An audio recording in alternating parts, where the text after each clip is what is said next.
हाँ जी, बहुत चंगा लग रहा, मैनू तो बहुत चंगा लग रहा क्योंकि मैं कई कुछ सीख भी रहा।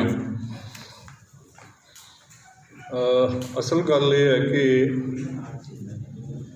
जिन्होंने बुलारियां ने गल की है उन्हां चों पुस्तक तो सिर्फ बाजवा साहब ने पढ़ी, बाकी जिहड़े तीन बुलारे ने वो क्योंकि विद्वान ने उन्होंने ये विषय बारे देख के अंदाज़ा हो गया तो ये संदर्भ में जिहड़ियां गल्लां कहीआं गईयां उन्हां दा क्योंकि उन्होंने ज्ञान सी, उन्होंने उस ज्ञान राहीं मेरे ज्ञान विच वाधा किया। जिहड़ा फोकस है ना इस किताब का, जिवें हुण गल कर रहे सी कि गुरु जी इकल्ले सन, जिवें डॉक्टर महल सिंह होरी कह रहे सी, बिल्कुल गुरु जी इकल्ले नहीं सन, तो बिल्कुल गुरु जी दो नहीं सन, तो बिल्कुल गुरु जी तीन नहीं सन। जिवें उन्होंने कहा निर्मले, उस तरह ही सी गल। उन्हां दे नाल उन्हां दे बहुत सारे भगत जन एक थां तो दूजी थां तक, उत्थों अगे फिर किते अगली थां तक, उदों अगे अगली थां तक जाते सन। एक या दो या तीन वाला कोई जिहड़ा संकल्प है वह पक्का सी, लेकिन बाकी हमेशा ही तुसीं जिवें जाणदे हो कि फलानी किहड़ी साखी हसू लोहार ने लिखी, बाणी जिहड़ी वो किसने मतलब तीन चार जने जिहड़े उन्हां दा खासा ही जिक्र है। सो एक तो ये गल क्लीयर हो जाती है। दूसरी गल जिहड़ी है कि करम सिंह हिस्टोरीअन होरां ने किस उम्र विच लिखी, तो फिर सिख पंथ जिहड़ा 1912 तो 1970 तक सुता क्यों रहा।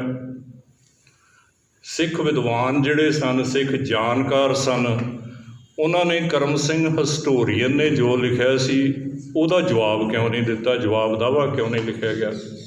वो तो 1970 में जिवें बाजवा साहब कह के गए ने, ईश्वर सिंह नाहरा होरां ने लिखा आके, तो उस दियां बहुत सारियां गल्लां जिहड़ियां ने वो रिफ्यूट कीतियां। तो मेरा भी थीसिस यही है कि करम सिंह हिस्टोरीअन भावें कुछ गल्लां दे विच सही होवे, लेकिन जिहड़ी तरीक बदलण वाली गल है उहदे विच ओह गल निर आधार करता। कतक अशुभ नहीं, एक पूरा चैप्टर है कतक शुभ कि अशुभ। इस तो जदों अगे गल तुरदी है तो जिहड़ा जे असीं ये गल दलीलां करिए ना, जिन्नियां भी दलीलां दित्तियां जांदियां उन्हां दलीलां दे नाल जिहड़ी परंपरा जिसनूं कहने आ नहीं बदलदी, तो फिर किसी एक जन्म साखी दे लिख देण नाल वो भी गुरु हरगोबिंद साहब जी दे वेले लिख देण नाल जिहड़ी पहलां परंपरा चली है वो भी बदल नहीं जाती। सिर्फ गर्मी के मौसम नाल जां पानी करके वड्डे वड्डे जिहड़े गुरपुरब पहलां परंपरा च मनाए जाते हैं वो बदल नहीं जाते, तो फिर वो किसी एक खास तरीक नूं जे रखे गए वो क्यों। जिवें हुण गल कर रहे सन मानसा साहब कि दो त्यौहार मुख हुंदे सन, दो इकट्ठ हुंदे सी दरबार साहब, एक दिवाली ते एक विसाखी ते, पर दिवाली तो 15 दिन बाद आउंदी कतक पूर्णमाशी, इसदा मतलब 15 दिन बाद फिर इकट्ठ हुंदा होएगा। सो कतक पूर्णमाशी की अपने आप विच गुरु जी के जीवन विच बहुत ज़्यादा महत्व है, तां वो कतक पूर्णमाशी नूं मनाया जाना शुरू होया होएगा। जे किसी ने क्या भी होवे पे इस तरह कर लीए तो कोई एवें नहीं दिहाड़ा मिथ्या जा सकता। सो सोचण वाली गल ते भी कतक पूर्णमाशी ही क्यों। जे असीं मुकालफ है तो उहदे नाल बहुत गहरा एनालिसिस किया वैसे बाजवा साहब ने भी 1815 में महाराजा रणजीत सिंह तक वो कहिंदे भी 300 की विसाख का दिहाड़ा मनाया जाता रहा, तो फिर 1815 में आके कतक पूर्णमाशी जिहड़ा है महाराजा रणजीत सिंह के वेले ज्ञानी संत सिंह जिहड़े कि सरबराह सन इत्थे दरबार साहब विखे, उन्होंने कहा भी इत्थे राम तीरथ के मुकाबले ते दरबार साहब विखे शुरू किया जाए कतक पूर्णमाशी का दिहाड़ा।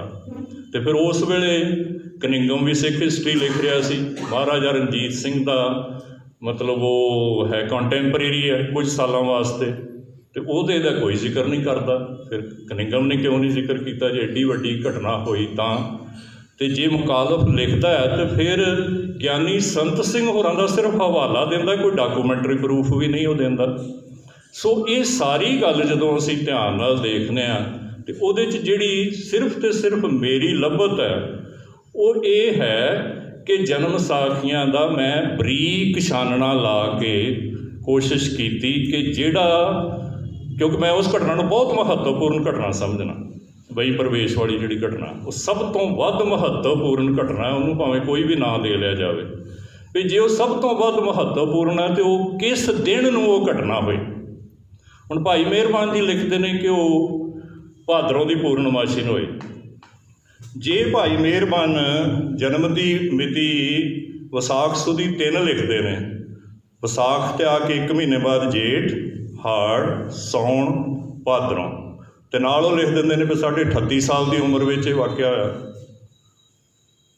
ਜੇ 38 ਸਾਲ 6.5 ਮਹੀਨੇ ਲਿਖਦੇ ਨੇ ਅਤੇ ਫਿਰ ਭਾਦਰੋਂ ਦੀ ਪੂਰਨਮਾਸ਼ੀ ਨੂੰ ਸਿਰਫ 4 ਮਹੀਨੇ ਬਣਦੇ ਨੇ।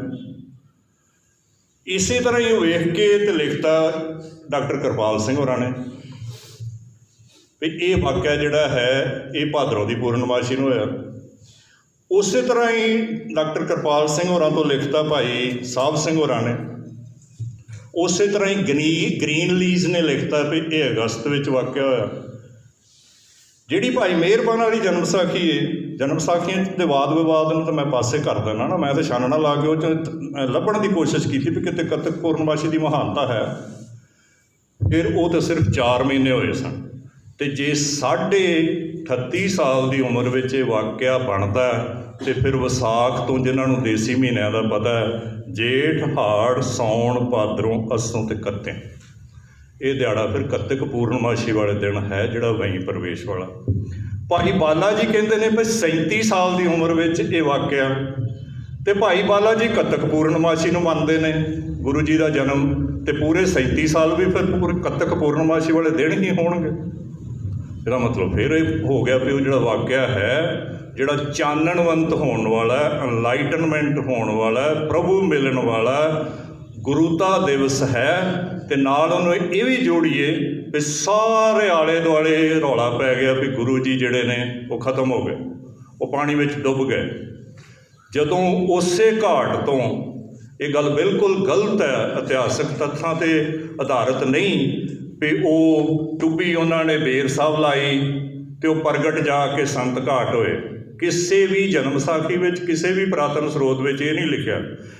ਪਰਮਾਤਮਾ ਨੇ ਕਿਹਾ ਇਹਨਾਂ ਨੂੰ ਉਸੇ ਘਾਟ ਛੱਡ ਆਓ, ਜਿਸ ਘਾਟ ਤੋਂ ਉਹ ਗਏ ਉਸੇ ਘਾਟ 'ਤੇ ਹੀ ਉਹ 3 ਦਿਨ ਬਾਅਦ ਜਾਂ ਤੀਸਰੇ ਦਿਨ, ਜਨਮ ਸਾਖੀਆਂ 'ਚ ਵੀ 3 ਦਿਨ ਨਹੀਂ, ਕਈ ਸ਼ਬਦ ਆਏ ਤੀਸਰੇ ਦਿਨ, ਇਹਦਾ ਮਤਲਬ ਸਿਰਫ 2 ਦਿਨ ਅਲੋਪ ਰਹੇ। ਅਤੇ ਰੌਲਾ ਪੈ ਗਿਆ ਵੀ ਗੁਰੂ ਜੀ ਜਿਹੜੇ ਨੇ ਉਹ ਪ੍ਰਗਟ ਹੋ ਗਏ, ਪ੍ਰਗਟ ਹੋ ਗਏ, ਪ੍ਰਗਟ ਹੋ ਗਏ।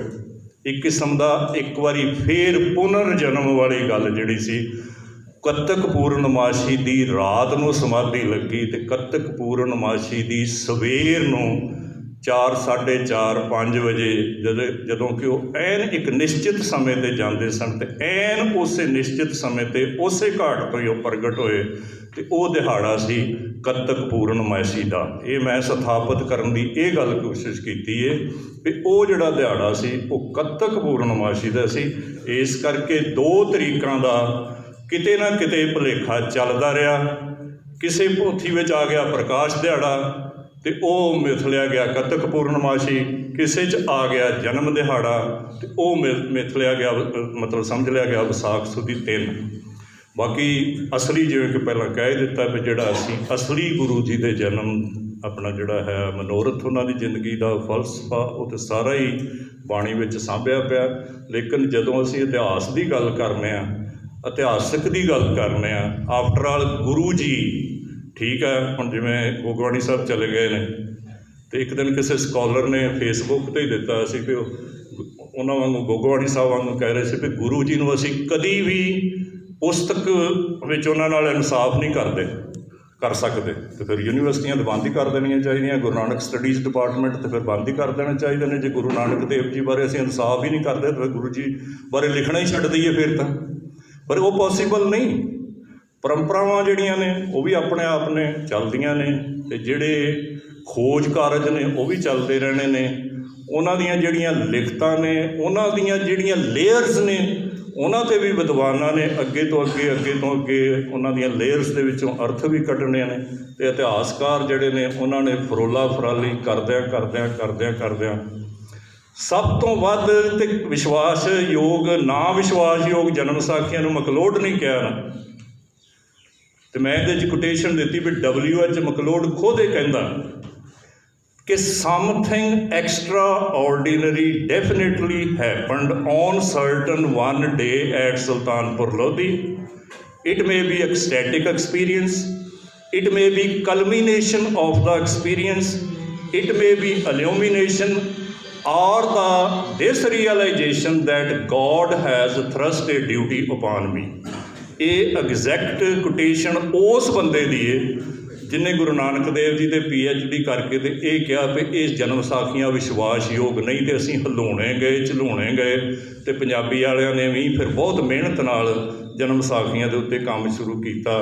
ਅਤੇ ਅੱਗੇ ਵੀ ਕਿਸੇ ਸੈਮੀਨਾਰ 'ਚ ਕਿਹਾ ਸੀ ਬਾਜਵਾ ਸਾਹਿਬ ਨੇ ਵੀ ਜੇ ਮਕਲੋਡ ਨਾਲ ਇਹ ਗੱਲ ਕਹਿੰਦਾ ਤਾਂ ਸ਼ਾਇਦ ਡਾਕਟਰ ਕਿਰਪਾਲ ਸਿੰਘ ਹੋਰੀ ਵੀ ਜਨਮ ਸਾਖੀ ਪਰੰਪਰਾ ਜਿਹੜੀ ਉਹਦੇ 'ਤੇ ਇੰਨੀ ਮਿਹਨਤ ਕਰਕੇ ਉਹਨੂੰ ਨਾਂ ਲਿਖਦੇ।